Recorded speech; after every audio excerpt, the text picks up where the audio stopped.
AI గురించి చాలామంది విన్నారు. మెషిన్ లెర్నింగ్ గురించి కూడా వింటుంటారు. కానీ మెషిన్ లెర్నింగ్ అంటే అసలు ఏమిటి? పేరు వినగానే చాలా కాంప్లికేటెడ్‌గా అనిపిస్తుంది.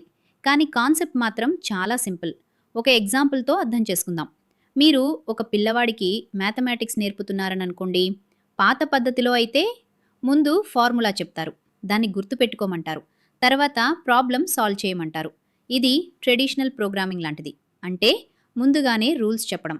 కానీ ఒక స్మార్ట్ స్టూడెంట్‌ని ఊహించండి. అతనికి రూల్ చెప్పకుండా చాలా ఎగ్జాంపుల్స్ చూపిస్తారు. అతను వాటిని గమనించి, వాటిలో ఉన్న ప్యాటర్న్‌ని అర్థం చేసుకుని, రూల్‌ని తనంతట తానే కనుగొంటాడు. తర్వాత కొత్త ప్రాబ్లమ్ వచ్చినా ఆలోచించి సాల్వ్ చేస్తాడు. ఇదే మెషిన్ లెర్నింగ్.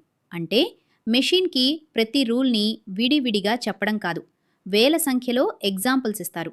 ఆ ఎగ్జాంపుల్స్ నుంచి ప్యాటర్న్ని మెషిన్ స్వయంగా నేర్చుకుంటుంది. ఒక స్పామ్ ఈమెయిల్ ఎగ్జాంపుల్ చూద్దాం.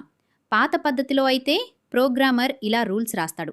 ఫ్రీ మనీ అని ఉంటే స్పామ్, లేదా కొన్ని స్పెసిఫిక్ వర్డ్స్ ఉంటే స్పామ్. కానీ స్కామర్స్ చాలా త్వరగా కొత్త ట్రిక్స్ కనిపెడతారు. అప్పుడు ఆ రూల్స్ పనిచేయవు.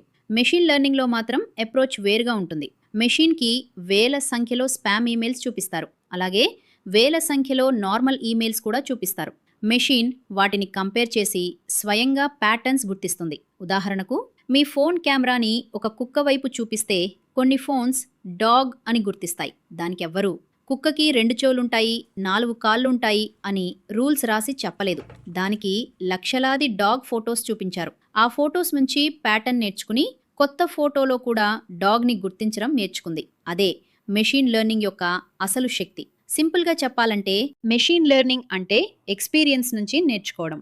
ఎక్కువ ఎగ్జాంపుల్స్ చూస్తూ కాలక్రమేణా మరింత మెరుగుపడడం. మనుషులు ఎలా నేర్చుకుంటారో కొంతవరకు మెషిన్స్ కూడా అలాగే నేర్చుకుంటాయి. తర్వాతి వీడియోలో ఏఐ మరియు మెషిన్ లెర్నింగ్ మధ్య అసలు తేడా ఏమిటి? ఎందుకు చాలామంది ఈ రెండింటిని కలిపి మాట్లాడతారు? దాన్ని చాలా సింపుల్గా అర్థం చేసుకుందాం. Stay tune.